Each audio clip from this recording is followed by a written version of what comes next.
Programa 34. La educación en México, 1920-1970. En este programa se analizarán las acciones educativas del periodo y sus resultados. Al terminar la Revolución Mexicana, el panorama educativo de México no era muy alentador. El 66% de la población mayor de 10 años no sabía leer ni escribir. Ante esta situación, el gobierno federal, a través de la recién creada Secretaría de Educación Pública, inició un extenso programa de apoyo a la educación básica. Se invirtió en más escuelas y se aumentó el número de maestros. El objetivo era ampliar la infraestructura y la extensión de la educación en México. Un gran impulsor de esta nueva política educativa nacional fue José Vasconcelos, primer titular de la SEP. Al decir educación, me refiero a una enseñanza directa de parte de los que saben algo, a favor de los que nada saben. Me refiero a una enseñanza que sirva para aumentar la capacidad productiva de cada mano que trabaja, de cada cerebro que piensa. Trabajo útil, trabajo productivo, acción noble y pensamiento alto. He allí nuestro propósito. Está desarticulado este proyecto educativo con los problemas económicos fundamentales del país.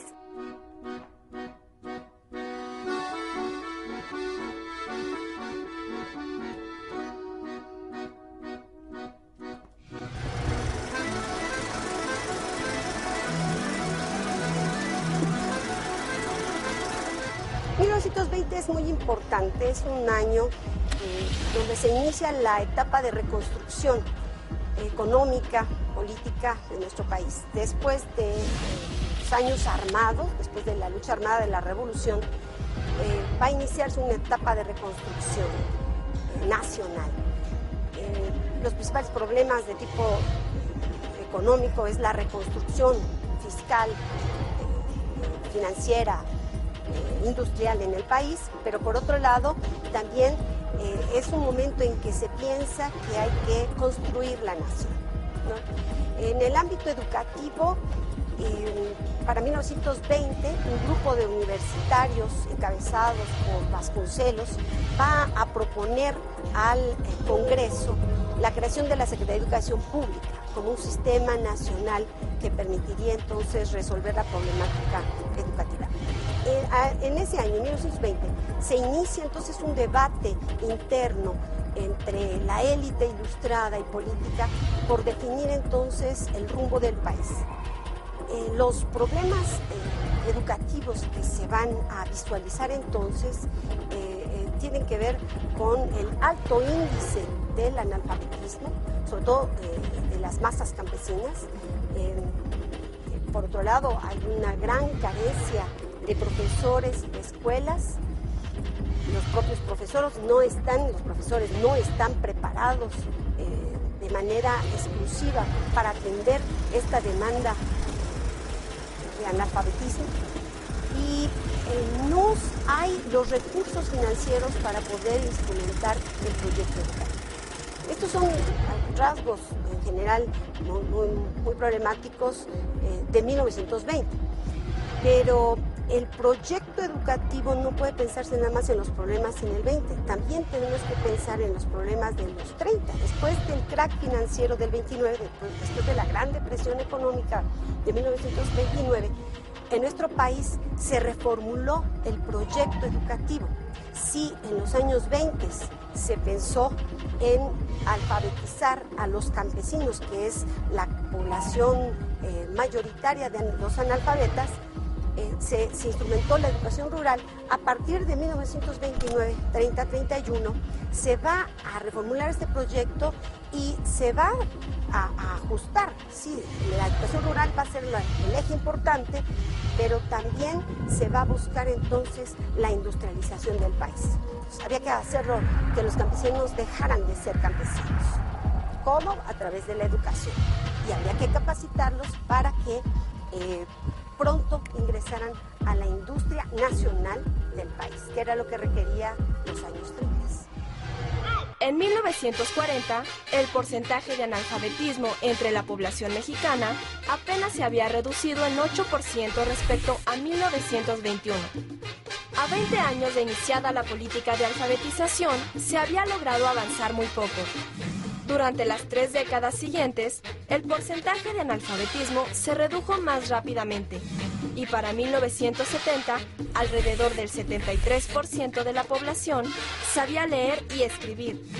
La mayor concentración de la población en zonas urbanas contribuyó a que el esfuerzo educativo fuera más exitoso.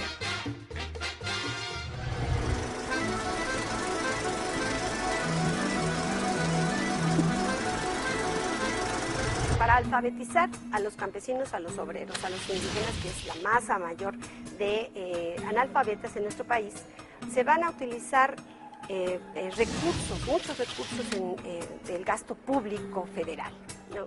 También se van a incrementar la producción de escuelas, se va a crear muchas escuelas rurales en los centros urbanos después de los años 50 también. Y se van a crear institutos para capacitar a los maestros. El Instituto Federal de Capacitación Magisterial, creado en los años 40, va a ser un centro que va a procurar homogeneizar la formación, la capacitación de los profesores rurales sobre todo. Después de 1940 y en 50, recuerden ustedes, está la Segunda Guerra Mundial, también hay un caos económico a nivel mundial. En nuestro país también se sufre esto y no hay una inversión en el gasto público de educación, en el ramo educativo, importante. Los años 50 y 60, la estrategia educativa va a ser la centralización en la educación pública y el control de las escuelas privadas. Pero sobre todo se va a enfocar entonces a fortalecer la educación primaria, pero también la educación secundaria. Estas medidas sí permiten resolver medianamente los problemas, ¿no? Pero son son 3 tiempos. Educación rural va a ser el eje de estas estrategias en los años 20-30, la educación urbana a partir de los años 40 y la educación pública se va a ver favorecida sobre todo en el ramo de la educación básica en todos estos años. La secundaria, al finalizar de esta época, en los años 60, se va a hacer obligatoria y además la descentralización que se va a sufrir en los años 60 va a posibilitar la creación de universidades públicas en distintas entidades. La universidad, la UNAM y el POLI van a seguir siendo los centros de educación superior más importantes en nuestro país. Estas dos instituciones van a recibir en los años 50 y 70 mayor presupuesto. Aún así, para los 60 particularmente, hay un boom de producción de escuelas, de centros universitarios, de universidades públicas en algunas entidades, ¿no? Y esto va a permitir entonces la descentralización educativa. El desarrollo industrial mexicano requería de la formación de profesionales con capacidades técnicas. Por este motivo, el Estado también impulsó la educación tecnológica. Se crearon institutos de educación superior para formar los ingenieros y técnicos que la creciente industria nacional demandaba.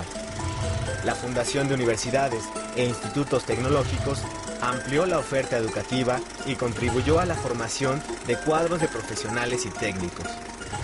También se favoreció la descentralización educativa al fundarse centros de educación superior en diversas entidades federativas como Jalisco, Nuevo León, Puebla, Chihuahua, entre otros.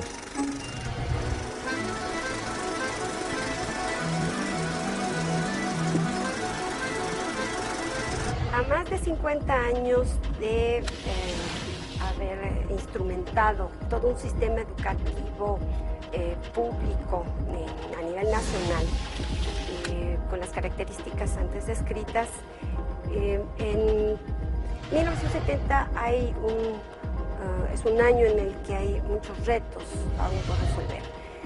Los índices del analfabetismo se han reducido, pero el crecimiento de la población los va rebasando, ¿no? Por una parte. Y el